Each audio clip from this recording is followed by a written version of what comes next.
तो hello everyone, कैसे हैं आप सब लोग। आई होप सब बढ़िया होंगे और आपकी पढ़ाई भी एकदम बढ़िया जा रही होगी।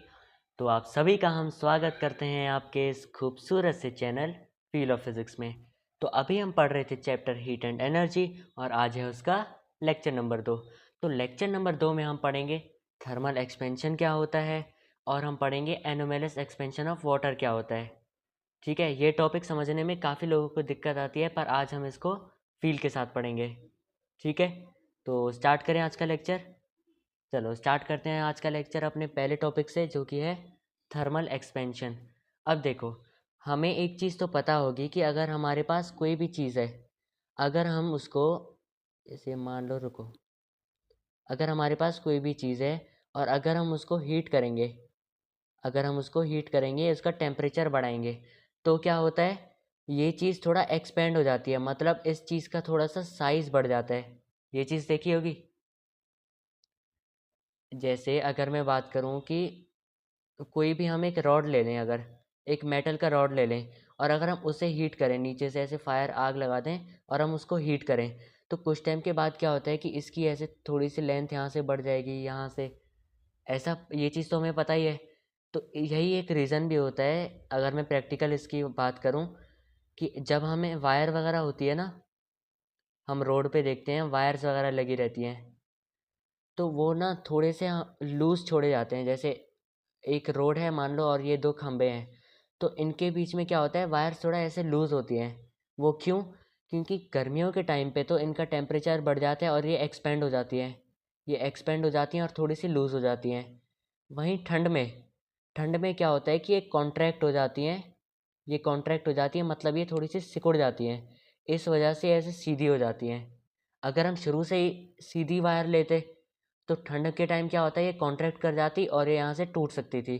तो इसी वजह से हम थोड़ी सी लूज़ वायर लेते हैं ताकि ये टूटे ना। तो इसका मतलब हमें क्या समझ में आया, कि जब हम किसी भी बॉडी को, यहाँ साइड में लिख दूँ,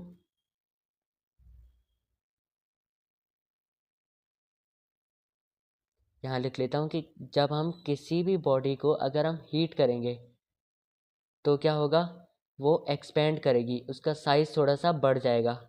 ठीक है। अगर वहीं मैं किसी बॉडी को कूल करूं, ठंडा करूं मैं उस बॉडी को, तो क्या होगा, उस बॉडी का साइज़ थोड़ा सा कम हो जाएगा, वो थोड़ा सा सिकुड़ जाएगी, कॉन्ट्रैक्ट कर जाएगी।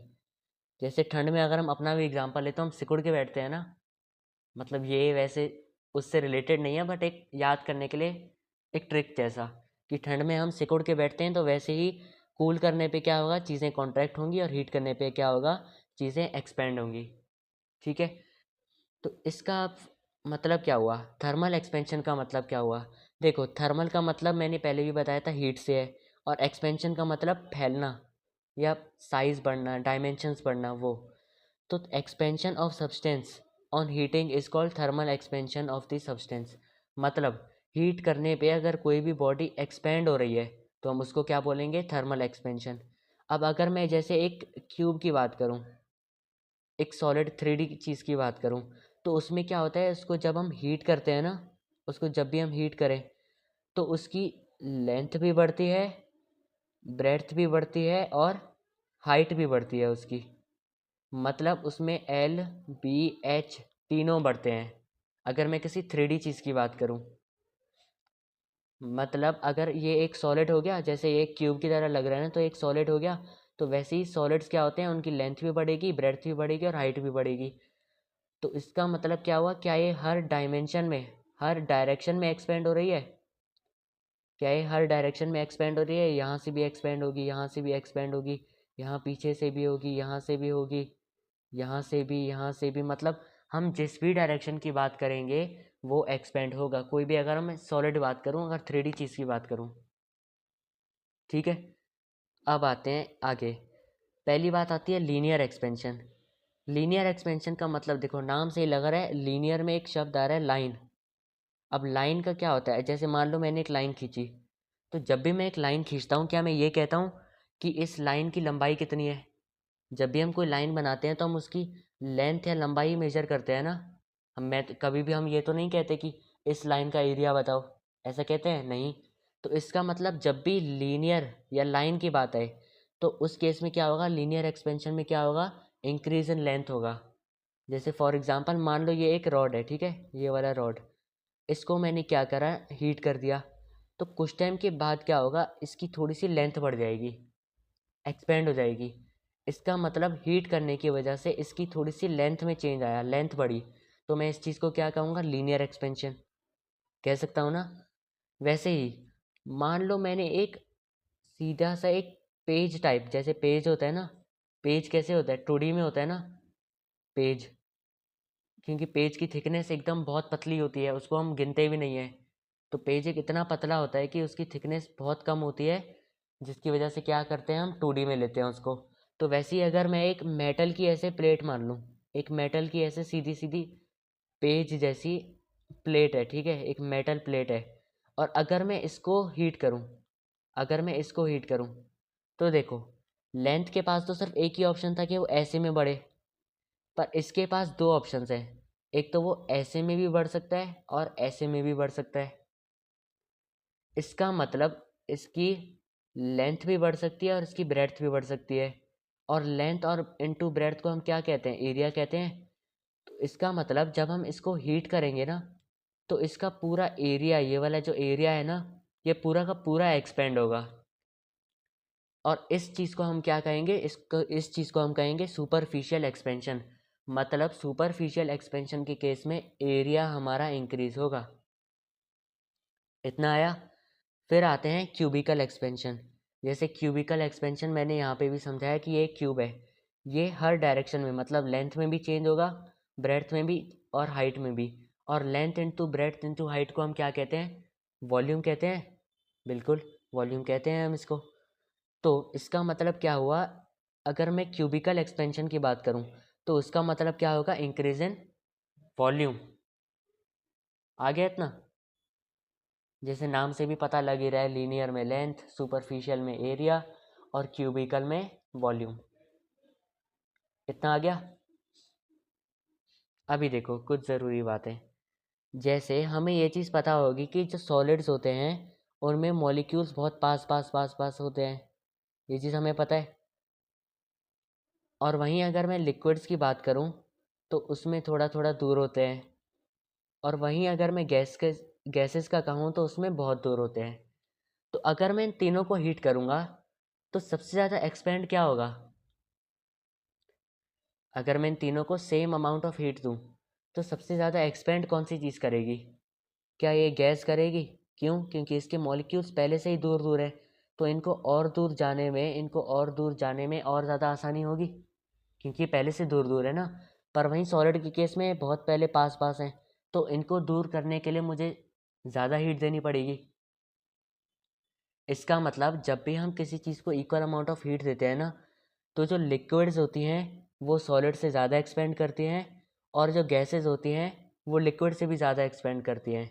मतलब सबसे ज़्यादा एक्सपेंड करेंगी गैसेस, फिर लिक्विड्स, फिर सॉलिड्स, अगर हम तीनों को इक्वल अमाउंट ऑफ हीट दें।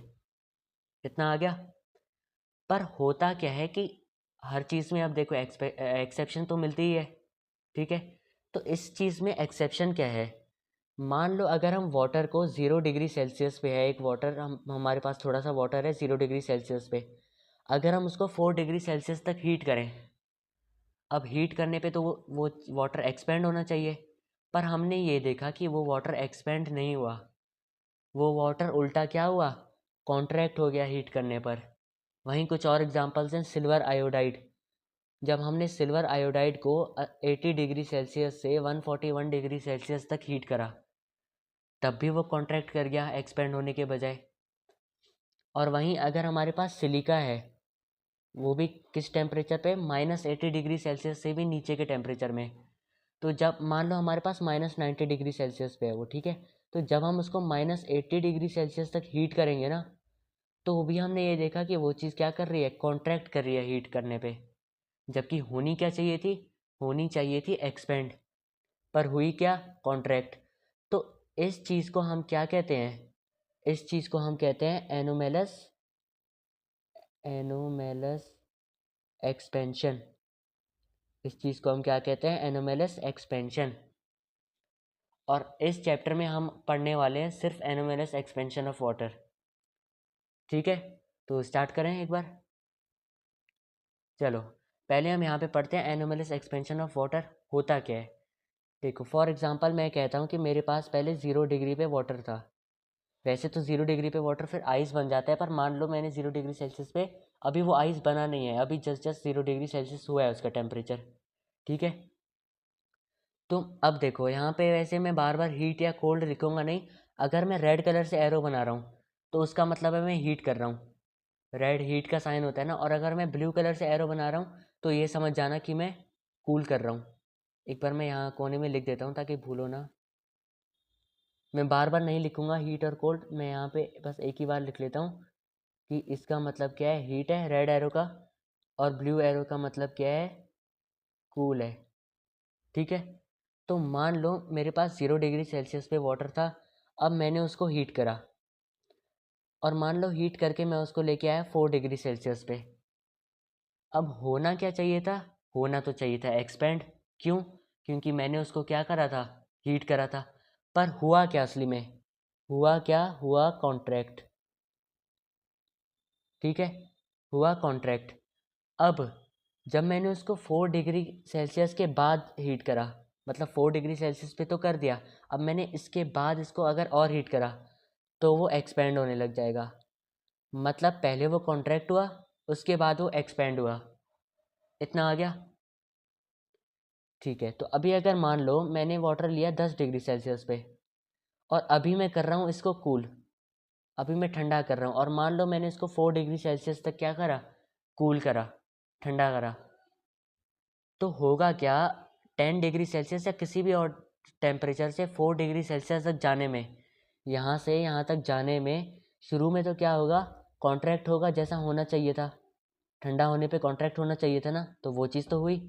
पर अगर मान लो मैंने 4 डिग्री सेल्सियस से और ज़्यादा कूल कर दिया, मान लो मैं 0 डिग्री सेल्सियस तक ले आया उसको, अब अगर इसको मैंने और ठंडा करा तो क्या इसको और कॉन्ट्रैक्ट होना चाहिए था, बिल्कुल होना चाहिए था। पर ये कॉन्ट्रैक्ट ना होने के बजाय क्या हुआ, ये कॉन्ट्रैक्ट ना होने के बजाय क्या हो गया, एक्सपेंड हो गया। इसका मतलब क्या, वाटर हमारी उल्टी चीज़ें कर रहा है, यहाँ पे एक्सपेंड होने की जगह कॉन्ट्रैक्ट हो रहा है, यहाँ कॉन्ट्रैक्ट होने की जगह एक्सपेंड हो रहा है, उल्टी चीज़ें कर रहा है ना। तो हम इसी चीज़ को क्या कहते हैं, एनोमलस एक्सपेंशन ऑफ वाटर कहते हैं। इतना आ गया। तो देखो, the expansion of water when it is cooled from 4 degree Celsius to 0 degree Celsius, यहाँ कूल्ड आएगा ये वाला, ये नहीं, COO, रुको दूसरी पेन से लिखता हूँ, COOLED। ठीक है, जब हम वाटर को क्या करेंगे, 4 डिग्री सेल्सियस से 0 डिग्री सेल्सियस पे कूल करेंगे। अब कूल करने पे क्या होना चाहिए था, कॉन्ट्रैक्ट होना चाहिए था, पर हुआ क्या, एक्सपेंशन। और इसी चीज़ को हम क्या कहते हैं, एनोमलस एक्सपेंशन ऑफ वाटर कहते हैं। आ गया इतना। एक वैसे सिंपल एक्सपेरिमेंट भी है जो घर पे कर सकते हो इस चीज़ को चेक करने के लिए। एक प्लास्टिक बॉटल लेना, एक प्लास्टिक बॉटल लेना, जैसे आती है ना थम्स अप वगैरह, सॉरी थम्स अप नहीं, जैसी प्लास्टिक वाली बॉटल्स आती हैं कोल्ड ड्रिंक्स की, वैसी वाली कोई भी ले लेना। उसमें क्या करना, एकदम ऊपर तक नहीं, यहाँ तक पानी भर लेना, पानी भर लेना यहाँ तक। ठीक है, अब जब यहाँ तक पानी भर लोगे तो उसके बाद क्या करना, उसके बाद इसको फ्रीज़र में डाल देना। तो फ्रीज़र में डालने पे क्या होगा, एक टाइम पे वो आइस बन जाएगी, जब उसका टेम्परेचर 0 डिग्री सेल्सियस होगा। तो उसके आइस बनने का इंतज़ार करना। जब वो आइस बन चुकी होगी ना, तो देखना ये वाटर लेवल इंक्रीज़ हो चुका होगा यहाँ तक। इसका मतलब हमने फ्रीज़र में तो उस चीज़ को क्या करा, ठंडा करा, पर तब भी क्या हुआ, उसकी यहाँ तक ये एक्सपेंड हो गया, उसकी वॉल्यूम यहाँ तक आ गई। पहले वो यहाँ तक थी, पर अब वो ऊपर तक आ गई। एक बार देखना कि पहले भले ही हमने वाटर नीचे तक भरा हो, थोड़ा सा एकदम ऊपर तक ना भरा हो ढक्कन के, थोड़ी जगह हमने खाली छोड़ी हो स्टार्टिंग में, पर जब वो आइस में बन जाएगा ना, तब वो वाली जगह भी वो पूरी घेर लेगा।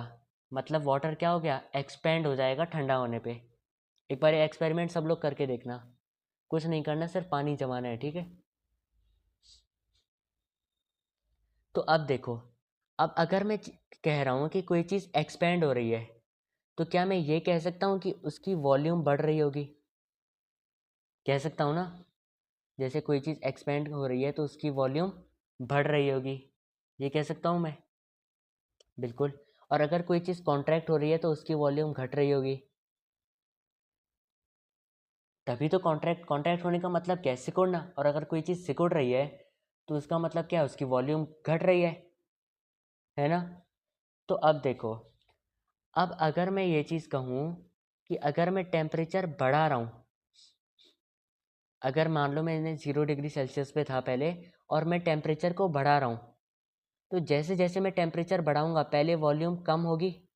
पहले ये देखो, पहले वॉल्यूम कम होगी, क्यों? क्योंकि कॉन्ट्रैक्ट हो रहा है। और फिर बाद में वॉल्यूम बढ़ेगी। इसका मतलब सबसे कम वॉल्यूम हमें कहाँ पे मिलेगी? क्या 4 डिग्री सेल्सियस पे मिलेगी? मिलेगी ना, क्योंकि 4 डिग्री सेल्सियस से पहले अगर हम 4 डिग्री सेल्सियस से वाटर को कूल करेंगे, देखो जैसे यहाँ पे हमने 4 डिग्री सेल्सियस से कूल करा, तब भी वॉल्यूम बढ़ रही है। और अगर हमने 4 डिग्री सेल्सियस से हीट करा, तब भी वॉल्यूम बढ़ रही है। मतलब 4 डिग्री सेल्सियस के आगे जाने पे भी वॉल्यूम बढ़ रही है और पीछे आने में भी वॉल्यूम बढ़ रही है। तो इसका क्या मतलब ये हुआ कि 4 डिग्री सेल्सियस पे वॉल्यूम सबसे मिनिमम होगी, सबसे कम होगी। हुआ ना इसका मतलब। तो वैसे ही कुछ ग्राफ आते हैं एग्ज़ाम्स में, ये काफ़ी इंपॉर्टेंट एग्ज़ाम्स में आते हैं ग्राफ्स, इन दोनों में से कोई भी पूछ सकते हैं वो। तो पहला है variation in volume with temperature, कि टेम्परेचर के साथ साथ वॉल्यूम पे क्या फ़र्क आता है। जैसे मान लो यहाँ पे मैंने टेम्परेचर लिया है, यहाँ पे मैंने लिया है 2 डिग्री सेल्सियस, यहाँ पे मैंने लिया है 4 डिग्री सेल्सियस, यहाँ पे मैंने लिया है 6 डिग्री सेल्सियस, यहाँ पे 8, और यहाँ पे मैंने मान लो 10 ले लिया है। ठीक है। तो अब होगा क्या, पहले मान लो वॉल्यूम इतना था कुछ, तो फिर धीरे धीरे क्या होगा, जब 4 डिग्री सेल्सियस आएगा क्या इसकी वॉल्यूम घटेगी? ये चीज़ मैंने समझा दी ना, कि जब वाटर को हम कूल करेंगे 4 डिग्री सेल्सियस तक, क्या उसकी वॉल्यूम घटेगी? बिल्कुल घटेगी। मतलब वाटर क्या करेगा, कॉन्ट्रैक्ट करेगा। और अगर हम 4 डिग्री सेल्सियस से आगे चले जाएं, मतलब हम उसको और हीट कर दें, तो उसकी वॉल्यूम बढ़ेगी, मतलब वो एक्सपेंड करेगा। तो इसका मतलब उसकी वॉल्यूम फिर क्या होगी, ऐसे आगे बढ़ेगी। बढ़ेगी ना। देखो शुरू से करता हूँ। पहले 4 डिग्री सेल्सियस तक वाटर की वॉल्यूम घटेगी, फिर 4 डिग्री सेल्सियस के बाद हीट करने पे वाटर की वॉल्यूम बढ़ेगी। ये चीज़ समझा दी ना। जैसे यहाँ से देखो, थोड़ा सा एक बार मिटा देता हूँ, अच्छे से समझाता हूँ वापस से।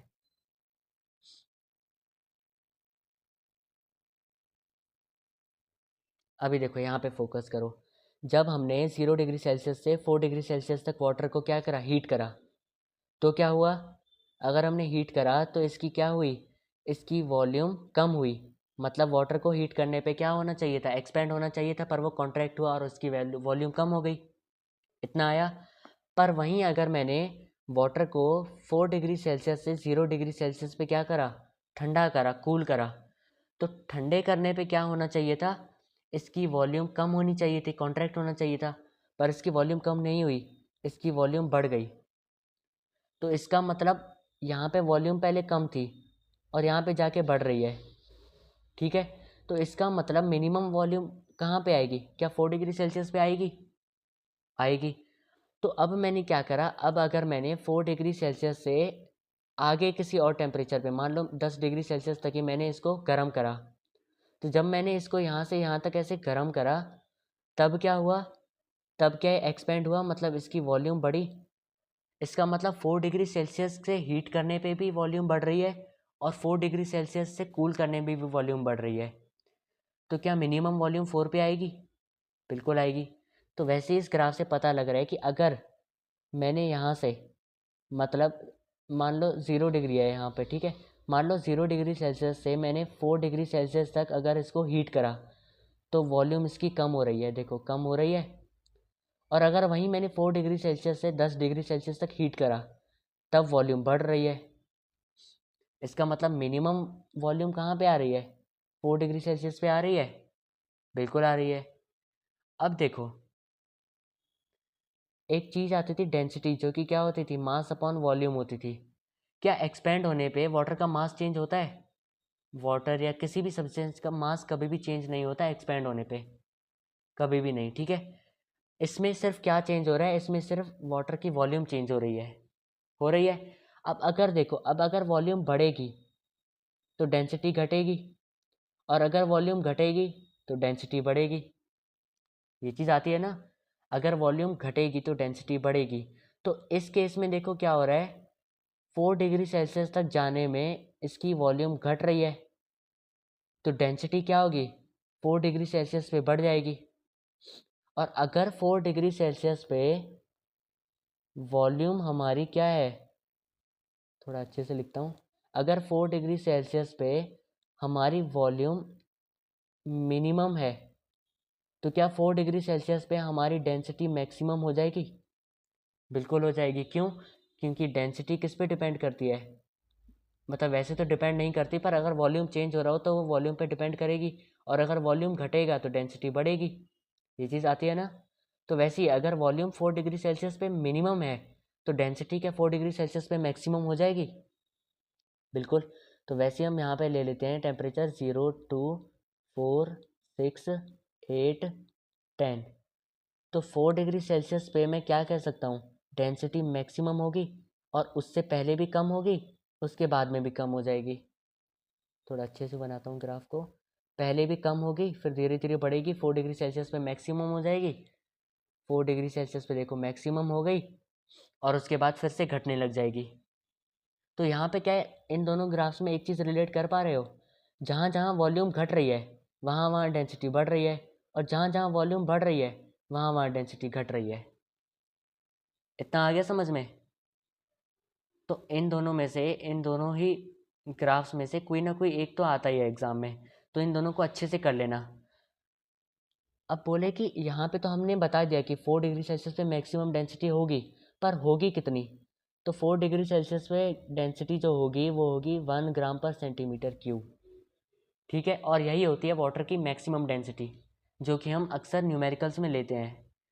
तभी अभी एक चीज़ कभी आज तक शायद से देखी ना हो या नोटिस ना की हो, जब भी हमें डेंसिटी दी जाती है ना वाटर की, जब भी दी जाती है तो 4 डिग्री सेल्सियस पे दी जाती है। जब भी कोई क्वेश्चन आएगा ना जिसमें वाटर की डेंसिटी का बताया गया हो, तो वहाँ पे ब्रैकेट में ज़रूर लिखा होगा density of water at 4 degree Celsius is 1 ग्राम पर सेंटीमीटर क्यूब। यही रीज़न है जिसकी वजह से लिखा होता है कि 4 डिग्री सेल्सियस पे डेंसिटी ये है। तभी वो टेम्परेचर भी स्पेसिफाई करते हैं। क्यों? क्योंकि हमें पता है वाटर में क्या होता है, एनोमेलिस एक्सपेंशन ऑफ वाटर। ठीक है, ये चीज़ आ गई। आई होप क्लियर हुई हो ये चीज़। अब आता है एक होप्स एक्सपेरिमेंट। अब ये एक्सपेरिमेंट हुआ क्यों था? हुआ था एनोमेलिस एक्सपेंशन ऑफ वाटर को पता लगाने के लिए। तो एक साइंटिस्ट थे हमारे टीसी होप, उन्होंने एक्सपेरिमेंट किया था 1805 में। तो टीसी होप, अब बोले इनका नाम होप क्यों है? अब भाई वो उम्मीद रखते थे ना सबसे ज़्यादा, इसलिए उनका नाम होप पड़ गया। जबकि ऐसी कोई ऐसी असली कहानी नहीं है, सीरियस मत लेना। ठीक है, तो अब बोले कि इस चीज़ का मतलब ये एक्सपेरिमेंट में होता क्या है, ये एक्सपेरिमेंट समझाओ। तो आओ ये एक्सपेरिमेंट समझते हैं, पर उससे पहले मैं एक चीज़ बता देता हूँ। वैसे बहुतों को ये चीज़ पता ही होगी कि मान लो अगर मेरे पास दो चीज़ें हैं, मान लो एक वाटर है मेरे पास एक बीकर में या एक गिलास में। अब अगर मैं उसमें पत्थर डालूँ तो क्या पत्थर तैरेगा या डूबेगा? भाई हमें पता है कि डूब जाएगा, नीचे चला जाएगा। क्यों? क्योंकि पत्थर की डेंसिटी क्या होती है, ज़्यादा होती है, और वाटर की डेंसिटी क्या होती है, कम होती है। ये चीज़ पता है ना, कि ज़्यादा डेंसिटी वाली चीज़ डूब जाती है और कम डेंसिटी वाली चीज़ तैर जाती है। ये चीज़ पता है? हाँ, तो इसी चीज़ का यूज़ होगा और कुछ नहीं होगा इस एक्सपेरिमेंट में, इसी चीज़ से समझेंगे हम। तो आओ पहले देखते हैं होप्स एपरेटस। होप्स एपरेटस का मतलब क्या है, कि ये वही एपरेटस है, ये वही डिवाइस है जिसको होप ने यूज़ करा था इस एक्सपेरिमेंट के लिए। तो अब आओ पढ़ते हैं कि इस एक्सपेरिमेंट में हुआ क्या था। तो उन्होंने क्या किया, एक सिलेंडर लिया, ये जो सिलेंडर है ना ये, ठीक है, उन्होंने एक सिलेंडर लिया और उसमें ये पूरा अंदर अंदर अंदर अंदर प्योर वाटर डाल दिया अंदर। ये दिख रहा है ना प्योर वाटर, उन्होंने पूरा प्योर वाटर डाल दिया। अब क्या था कि इस सिलेंडर में दो छेद थे, उन दो छेद में क्या हुआ, उन्होंने एक थर्मामीटर लगाया, थर्मामीटर T1, और दूसरा नीचे के साइड थर्मामीटर लगाया, थर्मामीटर T2। दो थर्मामीटर लगा दिए। ठीक है, अभी तक शुरू शुरू में क्या है, थर्मामीटर, दोनों थर्मामीटर का सेम टेम्परेचर है। फिर उन्होंने क्या किया कि उन्होंने इस सिलेंडर के बीच में एक ऐसे जगह बना दी, ऐसी जगह बना दी एक साइड में। जैसे मान लो ये एक सिलेंडर है ना, और साइड में इन्होंने ऐसी एक जगह बना दी जिसमें वो कुछ डाल सके। तो उन्होंने उसमें क्या डाला, फ्रीजिंग मिक्सचर डाला। फ्रीजिंग मिक्सचर क्या होता है, सॉल्ट आइस वगैरह इन सब का ऐसा मिक्सचर होता है जिसकी वजह से क्या होता है, वो चीज़ों को फ्रीज कर देते हैं। जैसे कुल्फ़ी वगैरह में भी ये काम आती है, जैसे कुल्फ़ी वगैरह को फ्रीज रखने के लिए, उन सब चीज़ों में। तो होता क्या है कि उन्होंने यहाँ पे फ्रीजिंग मिक्सचर डाल दिया जिसकी वजह से वाटर जो है सिलेंडर का वो फ्रीज़ हो जाए, ऐसा किया। तो अब देखते हैं कि इस एक्सपेरिमेंट में हुआ क्या। तो ये तो समझ में आ गया कि किया क्या क्या। सिलेंडर लिया, उसमें 2 छेद किए, एक ऊपर की तरफ एक नीचे की तरफ, और फिर उन दोनों में थर्मामीटर लगा दिए, ठीक है। और फिर बाद में एक साइड में ऐसी जगह बना दी जिसमें उन्होंने फ्रीजिंग मिक्सचर डाल दिया, क्यों, ताकि वो वाटर फ्रीज़ हो सके। इतना आया समझ में। अब पढ़ते हैं कि आखिर उन्होंने ऐसा किया क्यों। तो देखो, जब इन्होंने ये चीज़ लगाई तो ऑब्वियस सी बात है वाटर क्या होगा, पहले मान लेते हैं वाटर 10 डिग्री सेल्सियस पे था, ठीक है। तो वाटर क्या होगा, ठंडा होने लग जाएगा, ठंडा होने लग जाएगा ना। तो मान लो वो 10 डिग्री सेल्सियस से पहुंचा 4 डिग्री सेल्सियस तक। अब 4 डिग्री सेल्सियस पे मैंने बताया डेंसिटी मैक्सिमम होती है। तो जो ये वाला पार्ट ऑफ वाटर था ना जिसके आसपास फ्रीजिंग मिक्सचर है, ये वाला येलो पार्ट, इसकी डेंसिटी क्या हो गई, इसकी डेंसिटी क्या हो गई, मैक्सिमम हो गई। क्यों, क्योंकि वो 4 डिग्री सेल्सियस पे आ गया ठंडा होते होते। तो जब इसकी डेंसिटी मैक्सिमम हुई, क्या ये वाला वाटर का पार्ट नीचे चला जाएगा, क्यों, क्योंकि इसकी डेंसिटी बाकी वाले वाटर से ज़्यादा हो गई है। तो क्या ये नीचे चला जाएगा, बिल्कुल चला जाएगा। और अगर ये वाला चीज़, ये वाला पानी नीचे आ गया तो ऊपर वापस से सिंपल वाला पानी रह जाएगा, बिल्कुल रह जाएगा। ऐसा ही एक और बार होगा, एक और बार ये वाला वाटर ठंडा हो जाएगा, 4 डिग्री सेल्सियस पे पहुंचेगा, डेंसिटी मैक्सिमम होगी और ये वापस से नीचे आ जाएगा, आ जाएगा ना। तो क्या हुआ, अगर ये वापस से नीचे आ गया तो नीचे ठंडा वाला पानी, 4 डिग्री सेल्सियस वाला पानी, या मैं ये कह सकता हूँ मैक्सिमम डेंसिटी वाला पानी नीचे आ गया, आ गया ना। देखो येलो वाटर जो है, येलो वाटर जिससे मैं दिखा रहा हूँ उसकी डेंसिटी क्या है, मैक्सिमम है। क्यों, क्योंकि उसका टेम्परेचर कितने पे है, 4 डिग्री सेल्सियस पे है। अब बोले इसका टेम्परेचर 4 डिग्री सेल्सियस पे क्यों रहा, और ज़्यादा कम क्यों नहीं हुआ। तो आओ देखते हैं। मान लो ये साइड में येलो वाला फ्रीजिंग मिक्सचर है। अब यहाँ पे जैसे ही इस वाटर का, फ्रीजिंग मिक्सचर के आसपास वाले वाटर का जैसे ही टेम्परेचर 4 डिग्री सेल्सियस पे पहुँचा, उसकी डेंसिटी मैक्सिमम हो गई, उसकी डेंसिटी मैक्सिमम हो गई, बढ़ गई। और जैसी डेंसिटी मैक्सिमम हुई, ये वाला वाटर नीचे आ गया। तो मतलब इसको मौका ही नहीं मिला और ज़्यादा ठंडा होने का। क्यों, क्योंकि इसको नीचे लाया गया डेंसिटी की वजह से। अगर इसकी डेंसिटी चेंज नहीं होती तो ये ऑब्वियस सी बात है, ये 4 डिग्री सेल्सियस से 0 डिग्री सेल्सियस तक जाता। पर क्योंकि इसकी डेंसिटी बढ़ गई तो इसको नीचे आ जाना पड़ा, इसी वजह से इसको मौका ही नहीं मिला और ज़्यादा ठंडा होने का। तो इसका टेम्परेचर कितना रह गया, 4 डिग्री सेल्सियस पे ही रह गया। आ गया। तो देखो, ऐसे ही थोड़ा सा और वाटर आया यहाँ पे, ठंडा हो गया 4 डिग्री सेल्सियस पे और नीचे आ गया। क्यों, क्योंकि उसकी डेंसिटी मैक्सिमम हो गई। तो हुआ क्या कि नीचे ये जो वाटर है ना येलो वाला, ये और ज़्यादा आ गया। अब मान लो ये यहाँ तक आ गया पूरा, ठीक है। अब नीचे और जाने की जगह नहीं है। अब इस वाटर के ऊपर क्या है, यही फ्रीजिंग मिक्सचर है अब, और नीचे की जगह बची ही नहीं है। तो होगा क्या, अब अगर नीचे पूरा का पूरा 4 डिग्री सेल्सियस वाला वाटर आ गया तो क्या ये वाला थर्मामीटर 4 डिग्री सेल्सियस की रीडिंग देगा। क्यों, क्योंकि उसके आसपास का वाटर ही 4 डिग्री सेल्सियस का है ना। शुरू शुरू में क्या था, दोनों थर्मामीटर की टेम्परेचर मान लो सेम था, 10 डिग्री सेल्सियस। पर बाद में क्या हुआ, जैसे ये 4 डिग्री सेल्सियस वाला पानी नीचे आया तो इसका टेम्परेचर 4 डिग्री सेल्सियस में आ गया, बदल गया। थर्मामीटर ने कितनी रीडिंग दी, नीचे वाले थर्मामीटर ने कितनी रीडिंग दी, 4 डिग्री सेल्सियस। पर क्या ऊपर अभी तक सिंपल पानी है, ऊपर तो हाँ अभी तक सिंपल पानी है 10 डिग्री सेल्सियस वाला, है ना। तो वो ऊपर वाला अभी भी 10 डिग्री सेल्सियस की ही रीडिंग देगा। अब बोलोगे यहाँ तो ज़ीरो लिखा है, वो ज़ीरो बाद के केस के लिए लिखा है, क्यों लिखा है अभी समझा रहा हूँ। पर अभी क्या होगा, जब ये 4 डिग्री सेल्सियस रीडिंग दे रहा होगा तब ये 10 डिग्री दे रहा होगा। आ गया इतना। तो अब देखो, अब एक ऐसी सिचुएशन आ गई जब नीचे जगह ही नहीं बची है और पानी के जाने की। तो अब जो यहाँ पे पानी फ्रीज होगा, अब यहाँ पे क्या हुआ, कुछ पानी ठंडा हुआ, 4 डिग्री सेल्सियस पे आ गया। अब भले ही डेंसिटी इसकी मैक्सिमम है, भले ही डेंसिटी इसकी मैक्सिमम है, पर क्या ये नीचे जाएगा, नीचे नहीं जाएगा। क्यों, क्योंकि भाई नीचे जगह ही नहीं है, नीचे जगह ही नहीं है, हम कहाँ से जगह दें भाई? डेंसिटी भले ही तेरी मैक्सिमम है, अब नीचे जगह ही नहीं है जाने की, तो हम कैसे जगह दे दें तुझे? हाँ, इसकी डेंसिटी, इसकी डेंसिटी और इसकी डेंसिटी दोनों की सेम होगी, पर अगर मान लो ऊपर वाले की डेंसिटी ज़्यादा होती तब ये नीचे चला जाता, पर अगर दोनों की सेम ही डेंसिटी है इसलिए हमें फ़र्क नहीं पड़ रहा, और हम क्या कह रहे हैं कि नीचे जगह नहीं है, क्योंकि ये पानी पूरा का पूरा यहाँ तक फुल हो गया है।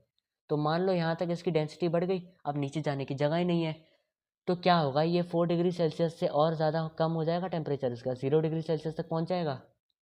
पहुँच जाएगा क्यों? क्योंकि अभी इसको और ज़्यादा ठंडा होने का मौका मिल गया, हो जाएगा। तो अब क्या होगा, जब ये 0 डिग्री सेल्सियस तक पहुँचेगा, क्या इसकी डेंसिटी कम हो जाएगी? क्योंकि 4 डिग्री सेल्सियस पे डेंसिटी मैक्सिमम होती है, किसी और टेम्परेचर पे कम हो जाती है, तो क्या 0 डिग्री सेल्सियस पे इसकी डेंसिटी कम हो जाएगी? बिल्कुल हो जाएगी। तो अब इसकी डेंसिटी क्या होगी, कम होगी, और ऊपर वाले वाटर की क्या होगी, डेंसिटी थोड़ी सी ज़्यादा होगी। तो हुआ क्या, यहाँ पे जो नीचे वाला वाटर था, तो रुको थोड़ा सा साफ लिख दूँ मैं, ये जो बाकी एक्स्ट्रा चीज़ें हैं वो मिटा दूँ, ऐसे क्या है पूरी घिच-पिच हो गई ना। तो होगा क्या, यहाँ पे जो वाटर आया ये पहले 4 डिग्री सेल्सियस तक तो गिर गया इसका टेम्परेचर, इसकी डेंसिटी मैक्सिमम हो गई, पर अब क्योंकि इसके पास नीचे जगह ही नहीं है जाने को, तो ये यहीं पे रहेगा और इसका टेम्परेचर और घट जाएगा। तो मान लो इस चीज़ का टेम्परेचर कितना हो गया, इस चीज़ का टेम्परेचर हो गया 0 डिग्री सेल्सियस पे। अब जब 0 डिग्री सेल्सियस हुआ तो क्या इसकी डेंसिटी कम हो जाएगी? बिल्कुल हो जाएगी। अब ये जो ऊपर वाला वाटर है इसकी डेंसिटी थोड़ी सी ज़्यादा है इससे, है ना? तो होगा क्या, ये वाला जो वाटर है 0 डिग्री सेल्सियस वाला, ये ऊपर की तरफ चला जाएगा, और ये जो ज़्यादा डेंसिटी वाला वाटर है वो नीचे की तरफ आ जाएगा। तो मैं इसको ऊपर बना लूँ, बिल्कुल बना लेता हूँ कि ये वाला वाटर हमारा ऊपर चला गया। ऐसे ही ये वाला वाटर यहाँ पे आएगा, ये भी 0 डिग्री सेल्सियस तक गिरेगा, ऊपर चला जाएगा, और नीचे वापस से नॉर्मल वाला आ जाएगा। ऐसे ही करते करते ये पूरा का पूरा 0 डिग्री सेल्सियस वाला वाटर हो जाएगा, ऊपर का पूरा 0 डिग्री सेल्सियस का वाटर हो जाएगा। और जब ये ऊपर वाला थर्मामीटर अब जाके टेम्परेचर मेजर करेगा तो वो 0 डिग्री सेल्सियस की रीडिंग दिखाएगा, दिखाएगा ना। तो इसका मतलब होगा क्या, ऐसे दो लेयर्स टाइप बन जाएंगी। नीचे होगा वाटर एट 4 डिग्री सेल्सियस जिसकी डेंसिटी मैक्सिमम होगी, और ऊपर होगा वाटर एट 0 डिग्री सेल्सियस जिसकी डेंसिटी मिनिमम होगी, मतलब मिनिमम नहीं कह सकते, सॉरी, कम होगी कंपैरेटिवली।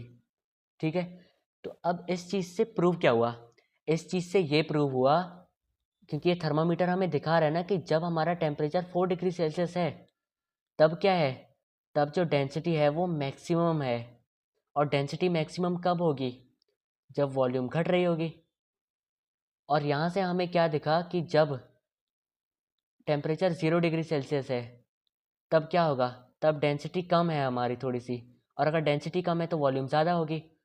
तो वैसे ही होप ने यहाँ से क्या पता लगाया कि जब हम 0 डिग्री सेल्सियस से 4 डिग्री सेल्सियस तक गर्म कर रहे हैं, हीट कर रहे हैं, तो होता क्या है, वैसे तो एक्सपेंड होना चाहिए, पर एक्सपेंड होने की बजाय क्या हो रही है, ज़्यादा वॉल्यूम से कम वॉल्यूम हो जा रही है, मतलब कॉन्ट्रैक्ट हो रही है। तो यहाँ से होप ने पता लगाया कि एनोमेलस एक्सपेंशन ऑफ वाटर होता है इस एक्सपेरिमेंट से। आ गया एक्सपेरिमेंट समझ में? इस एक्सपेरिमेंट में सिर्फ यही चीज़ समझनी थी कि ज़्यादा डेंसिटी वाला नीचे जाएगा, कम डेंसिटी वाला ऊपर, और फिर वो थर्मामीटर मेजर करके टेम्परेचर बता देगा कि किस डेंसिटी, कि किस टेम्परेचर पे ज़्यादा डेंसिटी है और किस टेम्परेचर पे कम डेंसिटी है। आ गया इतना?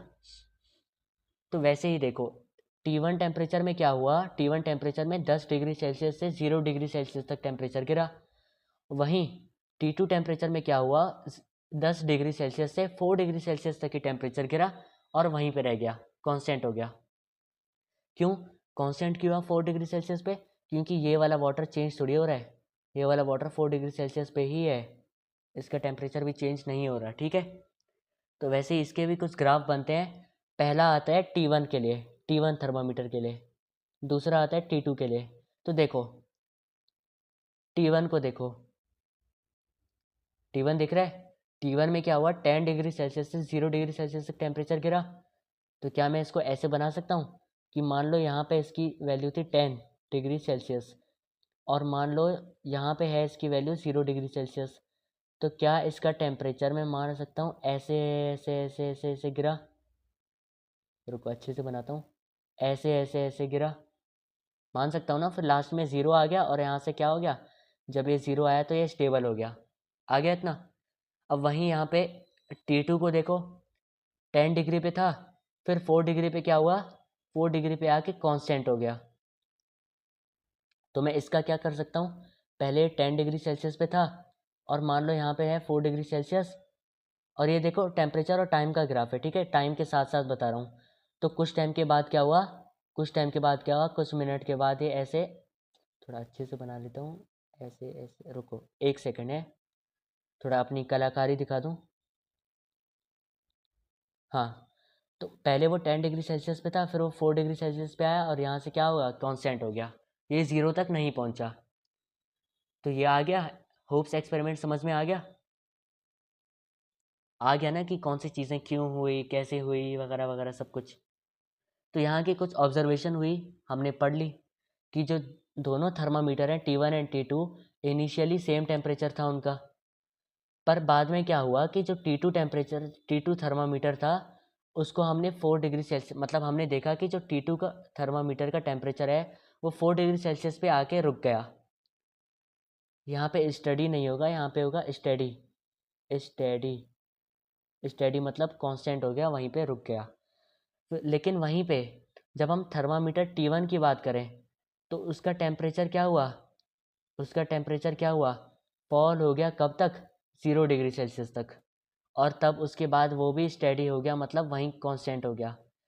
तो इसका मतलब क्या कह सकते हैं हम आखिर में, जो ऊपर वाला टेम्परेचर है, temperature recorded by upper thermometer is 0 degree Celsius and lower is 4 degree Celsius.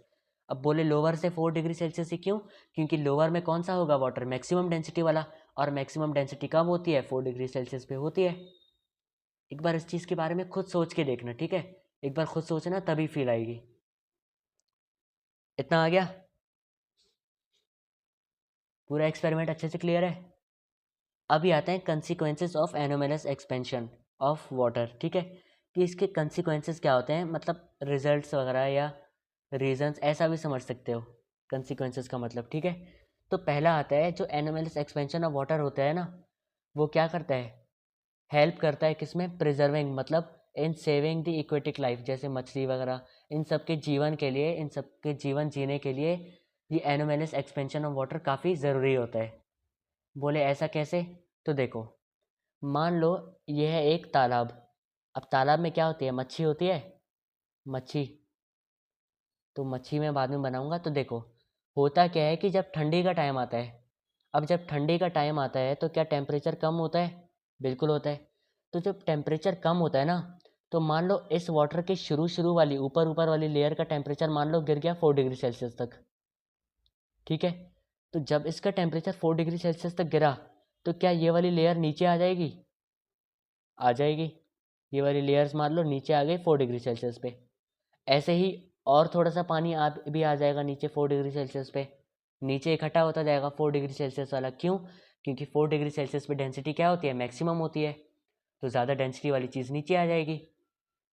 पर अगर मान लो टेम्परेचर और ज़्यादा कम हो गया, तो होगा क्या, धीरे धीरे रुको, टेम्परेचर और ज़्यादा कम होने से पहले रुक जाओ, एक और चीज़ समझाता हूँ। शुरू में मान लो यहाँ पे टेम्परेचर क्या था, 4 डिग्री सेल्सियस था, तो 4 डिग्री सेल्सियस जैसे होता जा रहा था, वो पानी की लेयर्स नीचे आती जा रही थी। तो एक टाइम पे क्या हुआ, पूरे के पूरे तालाब का टेम्परेचर कितना हो गया, 4 डिग्री सेल्सियस हो गया। अब जब 4 डिग्री सेल्सियस हुआ और मान लो और ज़्यादा ठंडी आ गई, टेम्परेचर और ज़्यादा कम हो गया। अब जब और ज़्यादा टेम्परेचर कम हुआ, तो ऊपर क्या हुआ, ऊपर वाले पानी की लेयर, मतलब ऊपर वाला पानी और ठंडा हो गया और 0 डिग्री सेल्सियस पे आ गया। अब क्या ये 0 डिग्री सेल्सियस वाला पानी नीचे जाएगा, नहीं जाएगा, क्यों, क्योंकि उसकी डेंसिटी कम होती है। तो वैसे ही 0 डिग्री सेल्सियस पे क्या होता है, आइस बन जाती है, तो ऊपर क्या हो जाता है, आइस की लेयर बन जाती है। यहाँ पे मान लो ये रेड कलर की आइस की लेयर है। अब आइस क्या करती है, आइस ना यहाँ वाटर से हीट को बाहर नहीं जाने देती, मतलब वाटर का ये 4 डिग्री सेल्सियस वाला टेम्परेचर वो कांस्टेंट रखेगी। मतलब ये पूरे के पूरे, अगर ऊपर हमारी आइस की एक लेयर भी बन चुकी है ना, तो ये नीचे से हीट को बाहर नहीं जाने देगी, मतलब ये पानी को और ज़्यादा ठंडा नहीं होने देगी। अगर किसी की हीट लूज़ होगी तभी तो वो, उसका टेम्परेचर कम होगा तभी तो वो ठंडी होगी, पर ये इसकी हीट को बाहर ही नहीं जाने देता, इसका मतलब ये इसको और ठंडा ही नहीं होने देगा। और अगर ये और ठंडा ही नहीं होगा तो क्या इसका टेम्परेचर 4 डिग्री सेल्सियस पे ही रहेगा? बिल्कुल रहेगा। मतलब अगर इसका टेम्परेचर 4 डिग्री सेल्सियस पे ही रहा तो क्या नीचे वाला पानी कभी भी आइस बन पाएगा? कभी भी नहीं बन पाएगा। तो इसका मतलब क्या होता है, मच्छी आराम से यहाँ पे रह सकती है। क्यों? क्योंकि ये चीज़ आइस नहीं बना। अब अगर ये चीज़ जम जाती, आइस बन जाती, तो क्या ये मछलियाँ मर जाती सारी? बिल्कुल मर जाती। तो इसी वजह से मतलब एनोमेलिस एक्सपेंशन के यूज़ से ही, अगर ये 4 डिग्री सेल्सियस वाला पानी नीचे ही ना गया होता तो ये चीज़ें कभी होती ही नहीं। तो मतलब इसी चीज़ की वजह से, एनोमेलिस एक्सपेंशन ऑफ वाटर की ही वजह से क्या होता है, एक्वेटिक लाइफ अभी भी ज़िंदा रहती है, ज़्यादा ठंड में भी ज़िंदा रहती है। आ गया इतना?